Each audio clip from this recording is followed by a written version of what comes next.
Hello, it's Cole from Drive Check, a card fight Vanguard podcast. There we go. And we're back again with Wrong to Right, episode 1. Maybe. I don't know.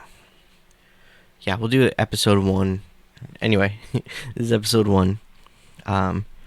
And it's just going to be me going through the deck. And I'm going to show you the build that I've kind of settled on for the time being after a couple test hands and also playing a couple games on stream, which I have cut up and will be uploaded along with this video. So you guys can watch me play the deck and watch me mess up spectacularly, which we'll talk about as we go through this stuff. But so these are the changes that we've made. I've made at least. Still keeping 4 Pinot Noirs. It's really good. I am finding it's a little difficult with Mike the Shipwright. Mike the Shipwright just kind of becomes an engine in here, which was not initially the goal, but so I have problems if, let's say, I'm going to go into Bad Bounty on Pinot Noir, Pinot Noir, and then I stride onto it with Bad Bounty.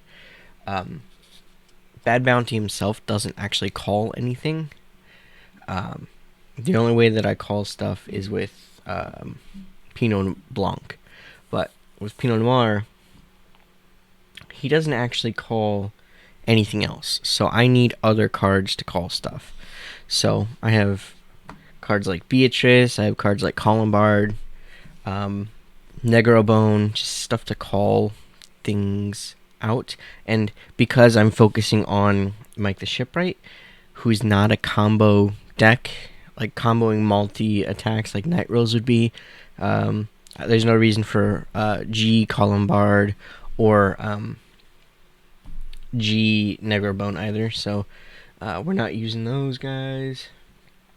But yeah, so I'm only running one Beatrice. I kind of want to run another one, but I've found that my deck is like very soul heavy right now, and I might want to throw in a King Serpent as well, which is just something to think about. But she's super good for defensive plays. Like I can Negro Lily because she's a normal ghost unit. I can call her with Negro Lily, and then Beatrice can call like a Cannoneer or a Mick the Ghostie family, which I kind of like Mick the Ghostie family because Mick the Ghostie basically gives my Vanguard a trigger, like gives it 10k, and then at the end of the turn, because it was hollowed, because you have to call it from being hollowed, it gets shuffled back into the deck. Which I want my stands out of my deck, and then I want to put them right back in. So I want to like thin them out at first, and then thin out other things, and then put them back in, so it increases my chances to stand Mike the Shipwright. So that's them. All right, that's all my grade 3s. I was running Skull Dragon, but I decided to not run him anymore because I can hit better numbers with Mike the Shipwright. Granted, I got to do more things with it, but the whole object of this is for me to abuse my stands, my Mick the Ghostie families, and Skull Dragon disappears at the end of his attack. So he frees up open a space, which also I don't want because I want to abuse Pinot Blanc. Because Pinot Blanc can call itself out of the drop if my Vanguard is Pinot Noir. And if you stride, you keep the name of your heart card. So my Vanguard is always Pinot Blanc, or Pinot Noir. So I can stride on top of Pinot Noir, still keep the name, which means these guys can pop out. Which is actually really nice. You don't get the Pinot Noir's ability, which kind of saves me soul, which is fine. It's not that big of a deal, but these put in work. I didn't expect them to. I was hoping that they would get a little bit more power, but that's why Pinot. Oh my goodness. Pinot Noir is good because Pinot Noir would give them more power. these guys get shield, which is really nice, but against a lot of decks in premium, they have ways to get around. Like they can straight up just remove my my interceptors. So like it's nice, and those extra attacks are really nice too, especially because I go protect 2 in this deck. So I want to beef up my my rearguard circles. So it's really nice in that aspect. Keeping 4 of, because I think I need 4 of. I always want to call 1. It'd be super cool if I can call 2, but that's the goal there. And then we've got 4 Colombard, because Colombard is the best grade 2 ride target. Hands down, this is the second best. But Colombard lets me search my deck for anything, which lets me get Mix out. It'll let me set up my drop zone. Like maybe I need Beatrice, or I found in my favorite play when I was playing the Ghosties in Night Rose, which I guess we'll just jump to it now, is I included a Jessie the Ghostie. It'll help me mid-battle countercharge, which helps me with Pinot Blanc. If I search for Jessie with Colombard and then I immediately call it out, I save myself a counterblast, which is really nice. Yeah, nothing much to say. Colombard's just super solid. Always will be, unless something lets me search my deck for 2 and call 2. Then Colombard's probably always going to be a must. Jessie has just so many different versatilities. I'm going to set him aside because, just as a reminder, because there's a really good interaction that I hadn't thought of, that was pointed out to me by JJ, Mr. Rogers. Greed Shade, I dropped it down to 3 because I was finding I wasn't reoccurring as often as I wanted to, which is fine. It's there for the option, because I need to call most of my stuff from the drop zone. But this is really nice if I need to get like a Mick out, or not a Mick out, a Mike, and if I want to just add a little bit more, mill a little bit more, it's pretty nice. Also, he can hit numbers at a certain point in the game, which is super nice. Also, another one of my techs, Cannoneer, which I was talking about before. It's a defensive option. It's basically the whole combo is 2 counterblasts and a soul blast in order to snipe an attacking rearguard and draw me a card. It's very nice, very nice. Colombard's is really good. It's basically it. And then now we get to the grade 1s, which I'm not sure if I like this change, but I'm running 3 Negrobones. Negrobone is really good. It's really good. It allows me to get more mics out from my drop zone just for discarding a card and putting him at the bottom of the deck, which I don't know if dropping him to 3 is the answer, but I found that I don't have a lot of hand with this deck. So, well, actually, I keep forgetting that Pinot Blanc draws me a card. So if I remember to use that, then maybe I'll have a bit more hand where these are more worth it. But right now, I'm keeping it at 3. This is something that I might want to change in the future. Maybe bump it up to 4. And then we've got 4 of Sea Strolling Banshee. So Sea Strolling Banshee lets me draw cards, which is nice. Also, if I write it, I can search my deck for free for anything and put it in the drop zone, which is super good. Super good. It lets me set up for whatever I need. Generally, I'm going to go for Beatrice, because Beatrice means options. So if I can get Beatrice out early, that means that I can search for my mics, I can search for my mix later on, etc., etc. So getting my one-ofs out of the deck early as possible is really good. And then we've got the its rearguard ability, where when it attacks or boosts, you can discard 2, you can mill 2, and then if you mill the trigger, retire her and then draw a card. Self-explanatory. Consistent mill as long as she boosts, which is pretty nice. Yeah, I really like that card, actually. It's a really good clan collection card. Then we got 5 Mike the Shipwrights. he's the dude. This is the deck. The main reason that we're making this whole deck is because of him. I need to learn when enough is enough, and when I need to, like, because I was easily hitting 70k just by using 2 of these, but I might want to use a third just so I can get more soul, which is a really weird conundrum because I don't need to get to a power of 140 or whatever. So that's something. Also, I also don't need to only make 1 column, which I learned that playing against JJ, but because he was playing Kagura with the cross and the end Legion shenanigans. So what that was doing was he was like denial griffining my Mike because it was the only column that I built up really. Also, if he does that, or if my board doesn't have a field, then if my board doesn't have a field, then I'm kind of screwed on Negrolily plays because Negrolily has to retire a rearguard. I also cannot use Pinot Noir or Pinot Blanc, sorry, because I have to retire a rearguard in order to play it. So by my opponent getting rid of my board shuts down my entire turn, basically. So I've learned that I don't need to only pump up 1. Sometimes I can pump up 2 columns, and that would be probably better. And they don't have to be super big. If I just get them to 30k or whatever, that would be fine.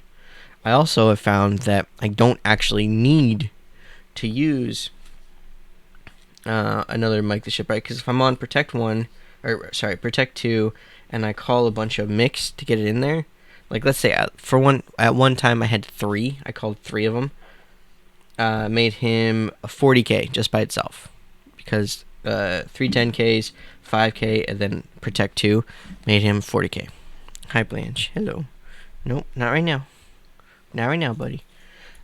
So that was more than enough to actually take a lot of cards out of their hand, and then I could have had another column with almost as much.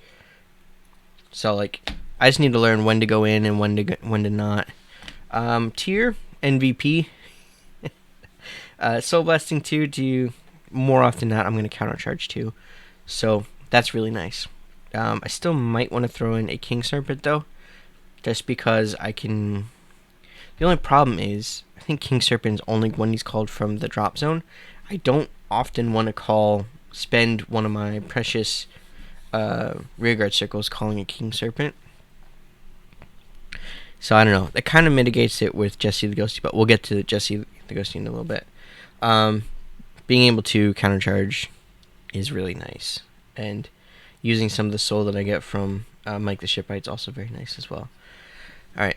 Now we're gonna get to the triggers. So 4 of the Heal Guardians. It's really nice. What can I say? The fact that it's a grade 3 is actually way better than I thought, because I can use it with Negrobone, because Negrobone wants me to put 2 cards from my drop zone with different grades, so I can still go for the Chappie the Ghostie. Spoiler, I'm running Chappie the Ghostie. And I can go for Sea Cruising Banshee. So that makes it 15, 15, 30, 40k shield by itself, which is really nice. Really nice. So yeah, that's there's that. Nothing much to say besides that. Being able to give myself a damage came in handy. And then guarding it shut down an attack as well. So that was really nice. Using it to guard was nice. And then we've got the second main ombre, Mick the Ghostie and family. So this is a really good card.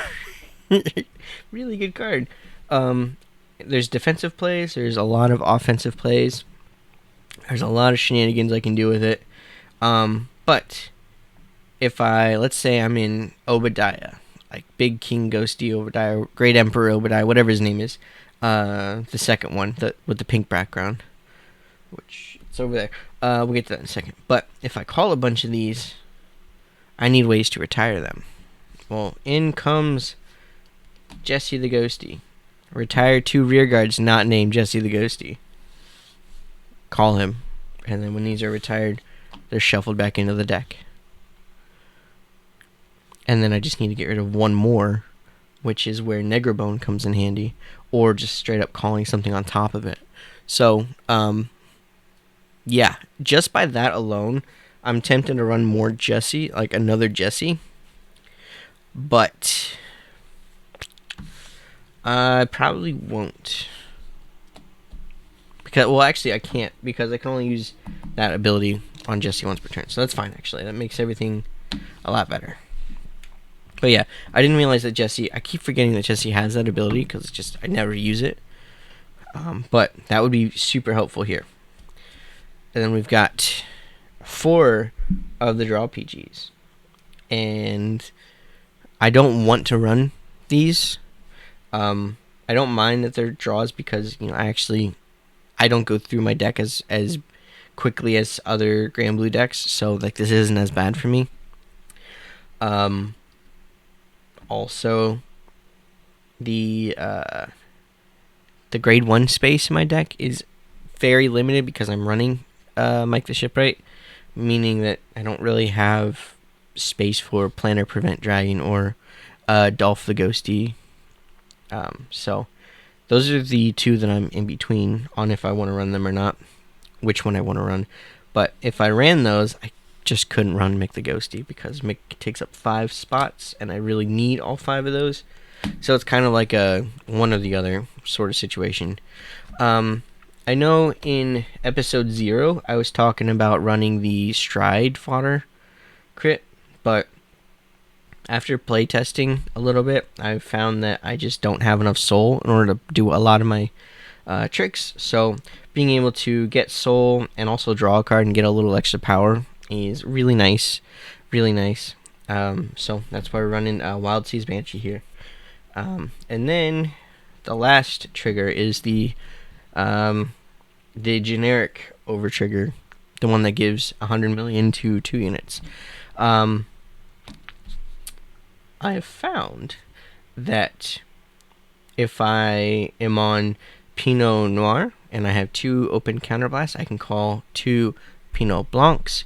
And if I happen to check this because the Vanguard is swinging, I can give the 100 million to both of those rear guards, which is nice. I was thinking about running the other one, the Stoicheia one,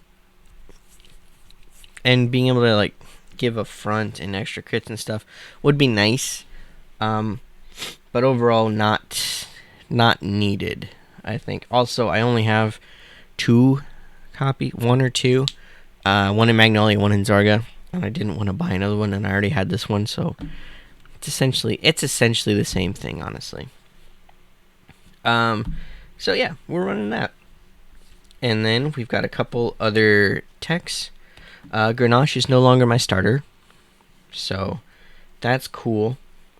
Or you know, like the original Grenache, I should say, it's no longer my starter because I really needed to draw the card. Unfortunately, on-ride draw card's really good. I made the room to put him in the deck, and he's come in handy like once, so I still want to keep him because I need the countercharge, because Grand Blue runs on Counterblast, and, well, actually now we have a lot of Soul Blast costs too, but there's that. And then I'm also running Chappie the Ghostie, because Chappie is really good. Chappie lets me search for any piece that I need. It's also a 10k shield, which is also, like, really nice. Really nice. So yeah, that's the thing. We're running Chappie. Probably will always run Chappie. And then I have regular Nightkid, or not, V-Series Nightkid, sorry, as my starter, because I wanted to run a different card than Grenache, because I just like that art, so it's fine. That's what we're doing. Alright, moving on to Strides. If someone wants to counterblast deny me, we got Ghostie Great King Obadiah. So I can search my deck for up to 3 cards. If 2 of them are hollow, I get to call 1 normal Ghost unit behind the Vanguard. 1 normal Ghost unit is Beatrice, and if I call So basically, I can call a field off of Beatrice, essentially, if I don't have any counterblast, which is really nice. And I also get to set up my drop zone, so that's pretty solid. I'm also running 2 of Ghostie Great Emperor Big Obadiah, because I need to set up my drop zone. So that lets me search my deck for up to 5 cards, and then I get to call 1 card for every 2 face-up cards in my, or 2 cards for every 1 face-up card in my G-zone. So if this is my first stride, I've flipped 1 up and I didn't G-guard, I get to call 2. I get to call 2. So I can set stuff up like that. And what's also really important to me is he gives the units called 5k. So if I call Mike the Shipwright, then, and I call him on a Protect 2, then he gets 5 from himself, 5 from Protect 2, and then 5 from Obadiah, which makes it 15. So then if I call a Mick the Ghostie and family, makes him a 25. And then if I call another Mike, doubles that to 50. And because he's on Protect 1, or Protect 2, Jesus. Protect 2, he becomes 55. So that took 1 Mick and 1 Mike. So if I could set that up on the other side too, I could have 2 55k columns. And then because I'm on Pinot Noir as my Vanguard, and this would share the same name as that, I can call out the Pinot Blancs, and then I can get more attacks. So there's that. That was the main combo that I used, and it worked out very well, very nicely. Well, on the 1 column, and I had something else on the other column, but I need to learn a better way to get to fill up the 2 columns. And then I'm running 2 Grenache. I don't like this card.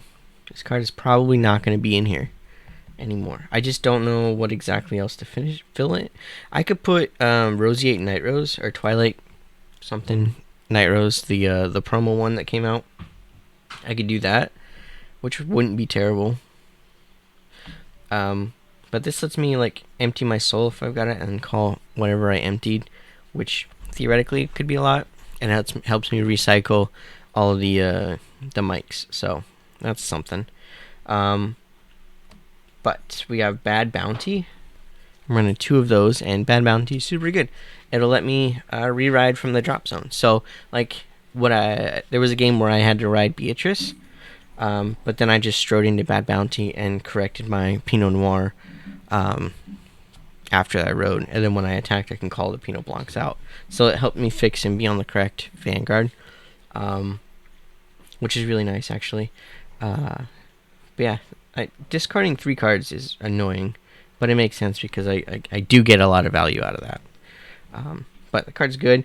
It doesn't work necessarily as well with my plan as I thought it would, but it still is really nice for the Pinot Blanc and then Pinot Noir, or Pinot Noir into Pinot Blanc turn. So that's nice. Ball and Arena, just to have it, it's generic Megalonica stuff, which is, it's whatever. And then we have Megiddo, which, same thing, nice to have. Then I have a Galleon, which again, really nice generic GB8. It's not impossible, probably won't happen, considering I dropped how many Negrobone I'm running. But it's there, because I have it. And then we have Dismal, and Dismal and Aglim. So these are 2 Cray Elementals, which is actually very important that they're Cray Elementals, because that's how Tyr will flip up. He flips up 1 counter blast for every Cray Elemental I have face up in my G zone, and I'm running 2 to make it affordable. Obadiah, Big Obadiah can flip up anything, so I just flip up these dudes, and I go from there. And then we have Negro Mode. We'll just put it right here, actually. Negro Mode. I put Negro Mode in because I needed a thick G Guardian that didn't require me to have a field. Whereas with Negrolily, I have to have a field. And then Negronora over here is a GB2. Or GB1, sorry. So I have to have something flipped face up before I can use her, which kind of sucks. She's super good, though, so it's balanced. Well, she's pretty good. And the Negrolily lets me call extra. I can call Beatrice. I can do all that shenanigans. Beatrice becomes whatever I need it to be, essentially, just for, like I said, a counterblast, soul blast, and then whatever I need as well, which is really nice. And then she just gets a bunch of shield, no matter, or depending on, for every 5 cards in my drop zone up to 15k. So she can be a 30k guard by herself, which is really nice. But yeah, that's the deck. I'm actually really enjoying it. It's not perfect, and I need to understand the combos a little bit better, get a little cleaner, more efficient on what I call, and make sure that I'm using Jessie the Ghostie to clear my board of my Mick the Ghostie and families. And I need to make sure that I'm constructing 2 columns, because in case something happens, then I'll be covered. I do have a box of maybe cards, or cards that I'm considering throwing in. So I do have both of these as well. I have another Beatrice I was thinking about. Oh, you guys can't see here. Let me clear this up real quick. These are, I went through all of them, explaining my rationale for these. So these are maybes, like for number wise, I should say. And then I saw a deck list running this guy. And this is a Stoicheia card from set 2. And he says, Soul Blast 1, retire it. Look at 3 cards from the top of my deck. Choose 1 card not named, 1 card from among them. Call it to the back row and discard the rest. And that unit cannot move to other rearguard circles. But I don't care about moving because they're going to die anyway. So this will could let me get my Mike the Shipwright out from my deck. But it only looks at the top 3 cards. So, and a lot of my deck needs to be called from the drop zone. So, I don't know. I don't think I really need this. It might be okay late game. But, because, late game I'll have a very small deck. These just exist. They're whatever. They're options in case I find that I really want to stride. But I don't mind struggle striding, honestly. What would be nice, though, is that this is a trigger, and it would work really well with Pinot Noir. Let's do that. It would work really nice with Pinot Noir because it would be, you can ditch it, and then it would count towards the triggers in your drop zone. So, it's whatever. Sleeve Tugging Belle, also from set 2 in Stoicheia. When it's placed in rearguard circle, you can put all of your cards from your bind zone into your drop. If you do, this unit gets the power, blah, blah, blah. We don't really care about the power. What's really nice, especially against Narukami. Narukami is like my arch enemy. Yeah, I'm talking about you, Naru Samurai. What up? But, like, getting rid of my drop zone means that I've got nothing to do. So, she'll probably come in. She'll probably take away a Sea Strolling Banshee, I think. We'll probably drop one of those in order to fit her in, because she's just really good. And then we've got a Light Elemental Hanoli, because it's Hanoli. Hanoli would be really good at shutting down multi-attacking stuff. Although, I guess it really just depends on when, because the Heal Guardian kind of does a similar thing as well. So I'm not sure on that one. For some reason, I have another gouache in here. I have 2, that's why. I'm probably taking them out, so there's no reason to keeping that in there, so let's just set that aside. Like I was saying, we got Dolph the Ghostie. I've got a Ripple Banshee if I want to draw a little bit more, although, because I've found that Soul just kind of sucks, probably not going to include that anymore. Damien the Ghostie, maybe. The only problem is, I don't run a lot of Ghosties in my deck. And I don't want it or care enough. It might be really nice if I put another Beatrice in, I'll think about putting another a Damien in. That way I can at least have another option. Like if I'm stuck on Beatrice, I can use her multi-attacking stuff with the ghosties. So, like, big conditions. Then we got 3 of Dancing Cutlass V and 1 of the original. I don't think I need these. So, these would be really good if I was going more for a Beatrice deck, like more of a ghosty build, because I could abuse Jessie the Ghostie with them as well. So I could basically do all their things, call them, countercharge a bunch, and then mill, and then I could bind them, and then I could call Jessie by getting rid of them, and then I could put them back into the drop zone with Sleeve Tugging Belle. So there's something there. But another thing, Storm-Eyed Ghost Ship. It's good generic stuff. If I want a beat stick and to draw more, then I have that option. And then a Deep Corpse Dragon. Everything else in here is actually just stuff that I need to put away, actually. But yeah, Deep Corpse Dragon, it's essentially a free mill me 2 and get 5k shield, becomes a 20k shield. Like, it's fine. I might do that instead of mode, just so I'm not using up my soul. I don't know. Need to play test that a little bit more, but these are what I'm considering. Or these are what I'm always considering after every game, just to see if any of them would make a difference.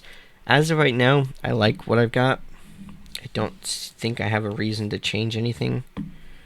But yeah, that's kind of what we're rocking with right now.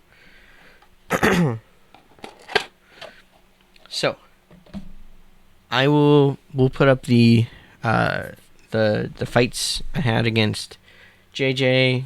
That was a 2 out of 3, and then I kind of got tired of premium for my game against Ed, which you'll see as well.